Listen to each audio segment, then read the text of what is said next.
তোমাদের এই প্রতিটা শব্দ তোমাদের হাজার হাজার ভোট কেড়ে নিচ্ছে। এনসিপির সঙ্গে এখন স্বরাষ্ট্র উপদেষ্টা যুক্ত হয়েছেন। শিষ্টাচারের জায়গায় আমি রুমিন একটু ছোট করে আপনার কাছে একটা উত্তর নিতে চাই। আপনি নিশ্চয়ই দেখেছেন নাহিদ ইসলাম তিনি বলেছেন যে যখন থেকে রাজনৈতিক দলগুলো শিষ্টাচার শেখানোর চেষ্টা করছে তার মানে সেই রাজনৈতিক দলগুলো অনেকটা আওয়ামী লীগের সুরে কথা বলছে।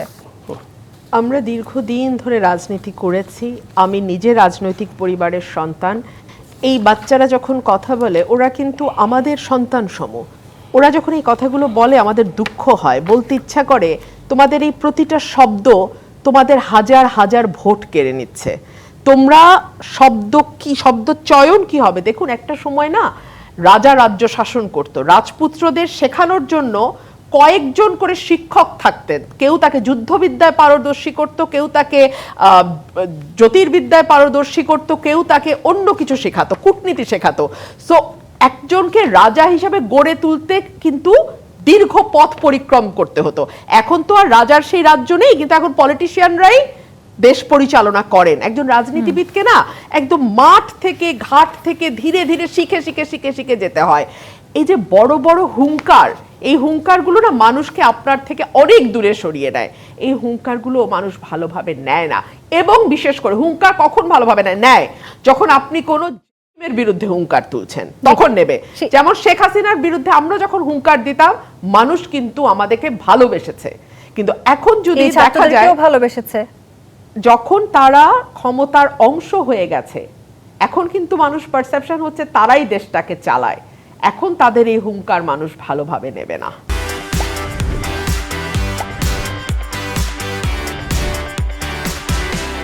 এই যে আসলে সংস্কার প্রস্তাব নিয়ে নানান রকম দ্বিমত আছে, বিশেষ করে ডিসেম্বর কেন্দ্রিক আসলে যে নির্বাচন বিএনপি দাবি করছে সেই জায়গাটি নিয়েও আসলে অনেক রকমের দ্বিমত আমরা দেখতে পাচ্ছি। ডিসেম্বরে নির্বাচনে তাদের সর্বদলীয় জনমত গঠন করতে চাইছে বিএনপি, এনসিপি এবং জামায়াত বলছে শুধু ডিসেম্বরের মধ্যে তারা আসলে নির্বাচনের সময়টাতে থাকতে চায় না।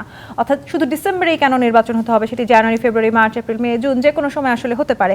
সেখানেও কেন আসলে দ্বিমত আপনাদের? 1-2 মাস 3 মাস পিছিয়ে গেলেই বা কি এমন ক্ষতি হয়ে যাবে? দেখুন, আসলে নির্বাচন করতে আর খুব বেশি সময় লাগবে কোনো কারণ নেই। 1, 2 হচ্ছে বিএনপি শুধু একা নয়, বিএনপির সঙ্গে গত 15 বছর যেই রাজনৈতিক দলগুলো মাঠে ছিল এবং যারা সরকারের বিরুদ্ধে সমস্ত লড়াই সংগ্রামে অংশ নিয়েছে, মামলা খেয়েছে, জেল খেটেছে, সেই প্রত্যেকটা দল কিন্তু ডিসেম্বরের মধ্যে, চাই আপনি গণসংহতি আন্দোলন বলেন, কিংবা আপনি আন্দালিব রহমান পার্থ জাতীয় পার্টির কথা বলেন, কিংবা আপনি বিপ্লবী ওয়ার্কার্স পার্টির কথা বলেন, আপনি যেই দলের কথাই বলেন না কেন, এই প্রত্যেকটি দল, ইভেন জামাতও কিন্তু বলেছে আগামী রমজানের আগে, রমজান হচ্ছে মিড ফেব্রুয়ারি থেকে, সো রমজানের আগে হলে জানুয়ারি হাতে থাকে একমাত্র।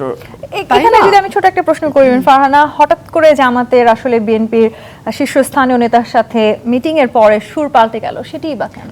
আমার মনে হয় এই ব্যাপারে আপনি যদি জামাতের কোনো নেতাকে প্রশ্ন করতেন সেটা আমাদের মানে ওনার জন্য সহজ হতো উত্তর দেয়া। তবে আমি বিষয়টিকে ওভাবে দেখি না। আমি মনে করি জামাত একটি বড় রাজনৈতিক দল, তারা নিশ্চয়ই তাদের মানে হিসাব নিকাশ থেকেই বুঝেছে যে এত বেশি সময় লাগবার আসলে কোনো কারণ নেই। জামাত কিন্তু দীর্ঘ সময় নির্বাচনের জন্য দেওয়ার ব্যাপারে কখনোই খুব বেশি উৎসাহী ছিল না। জামাত সবসময় বলেছে যৌক্তিক সময়ের মধ্যে নির্বাচন, এবং সেই যৌক্তিক সময় তারা মনে করেছে আগামী রমজানের আগেই যৌক্তিক সময়, সো সেটা অ্যাট বেস্ট জানুয়ারি পর্যন্ত যাবে, ঠিক আছে। সো বিএনপির সাথে জামাত মানে এই দল দুটোর মধ্যে যে বিরাট কোনো গ্যাপ আছে তা নয়। ইভেন অন্যান্য সকল রাজনৈতিক দল যারা হয়তো 15 বছর বিএনপির সঙ্গে একত্রের আন্দোলন করেনি, ফর এক্সাম্পল জাতীয় পার্টি, তারাও কিন্তু বলছে যত দ্রুত সম্ভব নির্বাচিত সরকারের হাতে ক্ষমতা হস্তান্তর করা উচিত। তাহলে একমাত্র বাকি থাকে এনসিপি। আপনি আমাকে বলেন তো এনসিপির সাথে আর কোন দল বলছে সকল সংস্কার করে সকল বিচার শেষ করে তারপরে নির্বাচন হবে? আপনি আমাকে একটা দল বলেন যারা এনসিপির সঙ্গে আছে, বলেন না, একটা দলের নাম বলেন। তার মানে বিএনপি কি মনে করছে যে এনসিপি কে কোনোভাবে সকল রাজনৈতিক সরকার সুযোগ দিচ্ছে?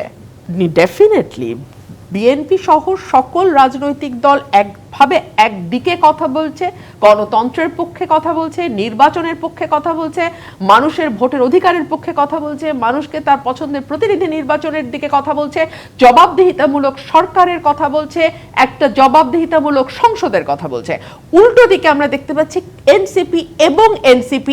এনসিপি কেবলমাত্র রাজনৈতিক দল হিসেবে যারা নির্বাচনকে কখনো সংস্কার কখনো বিচার ইত্যাদি দিয়ে দেরি করাতে চাচ্ছে। এবং ভেরি ইন্টারেস্টিংলি এনসিপির সঙ্গে এখন স্বরাষ্ট্র উপদেষ্টা যুক্ত হয়েছেন সরকারের সঙ্গে নানানভাবে যারা যুক্ত, তারাও নানান রকম আওয়াজ তুলছেন যে না আমরা বলি না, কিন্তু মানুষ আসলে চায় যে আমরা 5 বছর থাকি।